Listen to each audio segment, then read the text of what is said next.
शिग्गांव के ज़िमनी इंतखाब में उस वक्त एक नया मोड़ आ गया है जब कांग्रेस लीडर सैयद अज्जम पीर कादरी ने मैदान में कदम रख दिया। कांग्रेस के दो मुमताज़ रहनुमा साबिक MLA अज्जम पीर कादरी और मंजुनाथ कुन्नूर ने आज़ाद उम्मीदवार के तौर पर अपनी नामजदगी फॉर्म जमा कराए हैं। बीजेपी के उम्मीदवार भारत बम्माई और कांग्रेस के यासिर अहमद खान पठान के दरमियान पहले से ही मुकाबला सख्त मुतवक्को था और ऐसे में कादरी की मौजूदगी ने गोया आग में तेल का काम किया है, जिससे कांग्रेस में वोटों की तकसीम का खदशा पैदा हो गया है। पार्टी में इत्तेहाद बरकरार रखने के लिए हाउसिंग और अक़लियती बहबूद के वजीर ज़मीर अहमद खान ने अहम कांग्रेसी रहनुमाओं के साथ मिलकर इक़दाम किए। वज़ीर आला के सियासी सेक्रेटरी नसीर अहमद, कानून साज काउंसिल के रुकन अब्दुल जब्बार, वक्फ बोर्ड के सदर अनवर बादशाह और धारवाड़ अंजुमन के सदर इस्माइल टमाटगार के हमरा उन्होंने कादरी को शिग्गांव से बेंगलुरु लाने का एहतमाम किया, जहाँ हफ्ते की शब उनकी मुलाकात वज़ीर आला सिद्दरामैया और नायब वज़ीर आला DK शिव कुमार से हुई।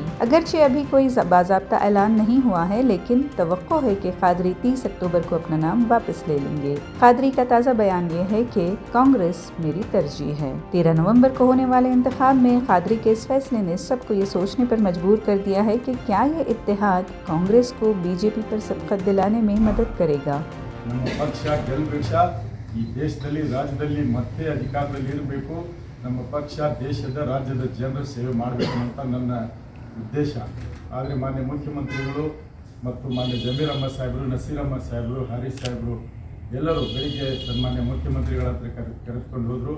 ಸನ್ಮಾನ್ಯ ಮುಖ್ಯಮಂತ್ರಿಗಳು ಕೂಡ ಕಾದ್ರಿ ನೀನು ನಮ್ಮ ಪಕ್ಷದ ನಿಷ್ಠಾವಂತ ಕಾರ್ಯಕರ್ತ, ನಿನಗೆ ನಾವು ರಕ್ಷಣೆ ಕೊಡೋದು ನಂದು ಮತ್ತು KPC ಅಧ್ಯಕ್ಷ ಜವಾಬ್ದಾರಿ, DCM ಸಾಹೇಬ್ ಜವಾಬ್ದಾರಿ, ಜೊತೆಗೆ ನಮ್ಮ ಮೈನಾರಿಟಿ ಮಿನಿಸ್ಟರ್ ಆಗಿರ್ತಕ್ಕಂಥ ಜಮೀರ್ ಅಹಮದ್ ಸಾಹೇಬರು, ನಸೀರ್ ಅಹಮದ್ ಸಾಹೇಬರು ಎಲ್ಲ ನಮ್ಮ ಮುಖಂಡ ಜವಾಬ್ದಾರಿ ಇದೆಯಪ್ಪ, ಪಕ್ಷ ಗೆಲ್ಲಬೇಕು, ನೀನು ಅದಕ್ಕೆ ಹಿಂದೆ ಸರಿಬೇಕಂದ್ರು.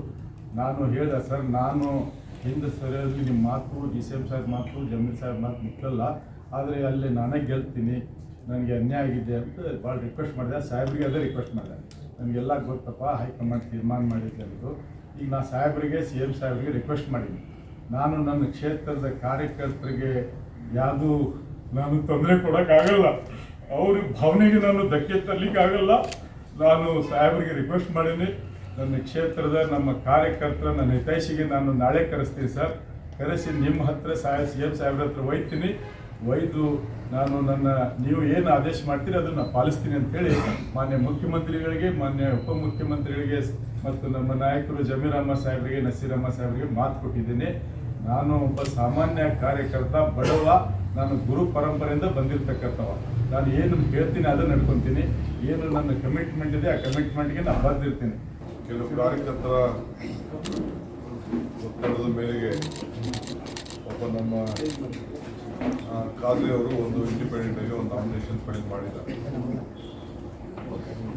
ಕಾದ್ರಿನ ನಾನೇ ಕಾಂಗ್ರೆಸ್ ಪಕ್ಷಕ್ಕೆ ಹಿಂದೆ ಸೋನಿಯಾ ಗಾಂಧಿಯವರ ಸಮ್ಮುಖದಲ್ಲಿ ಕೃಷ್ಣರಾವ್ ಚೀಫ್ ಮಿನಿಸ್ಟರ್ ಆಗಿದ್ದರೆ ನಾನೇ ಸೇರಿಸಿದ್ದೆ. ಅವರು ಜನತಾದಳದಲ್ಲಿ ಗೆದ್ದಿದ್ರು. 6 ಜನ ನಾವು ಕೃಷ್ಣದಲ್ಲಿ ಮಾಡಿದ್ವಿ. ಅವರಿಗೆ ಕಳೆದ ಎಲೆಕ್ಷನಲ್ಲಿ ನಾವು ಟಿಕೆಟ್ ಕೊಡಬೇಕಾಗಿತ್ತು, ಕಾರಣಾಂತರದಿಂದ ಮಿಸ್ ಆಯಿತು. ಈಗ ಕೂಡ ಅವರ ಹೆಸರು ಭಾಳ ಪ್ರಮುಖವಾಗಿ ಇತ್ತು. ಆದರೆ ಪಕ್ಷ ಇನ್ನೊಂದು ಚಾನ್ಸ್ ಕೊಡಬೇಕು ಅಂತೇಳಿ ಇವತ್ತು ನಾವು ಪಠಾಣ್ಗೆ ನಮ್ಮ ಹೈಕಮಾಂಡ್ ಘೋಷಣೆ ಮಾಡಿದೆ. ಇವತ್ತು ನಾನು ಅವರ ನೋವು, ಅವರ ದುಃಖ, ದುಮಾನ ಎಲ್ಲ ಗಮನಿಸ್ತೇನೆ. ಕಾದ್ರಿ ಅವರಿಗೆ ಪಕ್ಷ ಅದಕ್ಕೆ ಸಮಾನಾಂತರವಾದಂಥ ಅರ್ಥ ಇರ್ತಕ್ಕಂಥ ಒಂದು ಅಧಿಕಾರ ಕೂಡ ಕೊಡ್ತೇವೆ ಅಂತ ಹಿಂದೂ ಹೇಳಿದ್ದೇವೆ, ಇವತ್ತು ಹೇಳ್ತೀವಿ, ನಾಳೆನೂ ಹೇಳ್ತೀವಿ. ಅವರು ನಮ್ಮ ಜೊತೆಗಿರ್ತಾರೆ. ಜಾತ್ಯತೀತ ತತ್ವ ಕಾಂಗ್ರೆಸ್ ಪಕ್ಷದ ನಿಲುವಿಗೆ ಅವರು ಬದ್ಧರಾಗಿದ್ದಾರೆ. ಸೊ ಅವರು ನಮ್ಮ ಹತ್ರೆಲ್ಲ ಚರ್ಚೆ ಮಾಡಿದ್ದಾರೆ. ಇಷ್ಟೇ ಭಾಳ ಪ್ರಾಮಾಣಿಕವಾದಂಥ ವ್ಯಕ್ತಿ. ಸೊ 30ನೇ ತಾರೀಕು ಅವ್ರು ಹೋಗಿ, ನಾಳೆ ಒಂದಷ್ಟು ಜನ ಲೀಡರ್ಸ್ ಕೂಡ ನಾವು ಕರೆಸ್ತಾ ಇದ್ದೇವೆ.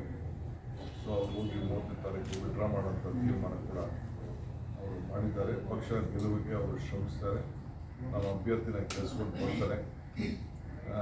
ಕಾದ್ರಿ ಅವರ ತ್ಯಾಗ ಕಾಂಗ್ರೆಸ್ ಪಕ್ಷ ಅವ್ರನ್ನ ಗುರುಸ್ತದೆ.